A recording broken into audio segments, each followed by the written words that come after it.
ও বাবারা, আমার একটু ভিক্ষে দাও বাবারা। ভিক্ষে দেবো? তুমি তো অবস্থা তো ভালোই দেখছি, তা কিরাম ভিক্ষে দেবো? না গো, আমার এই হবে না গো বাবু, হবে না। দোয়া শাদি করে দাও যাও। তোমার দোয়া করে দিলাম।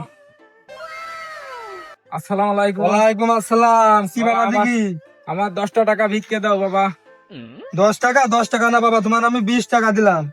টাকা ফকির বাবা একটু দোয়া করতো। হ্যাঁ আল্লাহ তোমার বাঁচিয়ে রাখে। হ্যাঁ, বাবা যে টাকা জানো তোমার অবৈধ পথে লাগিও না। খুব অভাব আছে সংসারে, হঠাৎ করে ইমার্জেন্সি একটা কাজ লেগে গেল, সুদে মুদে টাকা দেখো তুমি পাও কিনা। এই সুইতে করে টাকা তো লাগায়, এক ফকিরের কথা শুনিলাম। তখন খুব গোপনে দেয় নাকি। তখন আজকে তো আবার দিন শুক্রবার, জুম্মা দিন আসে ভিক্ষে মিক্ষে কত মসজিদে যায়। তা আসলে তাহলে কথাকে দেখ পানে, আচ্ছা দেখো তাহলে। যখন কথাকে দেখি কি কয়, চলো যাই।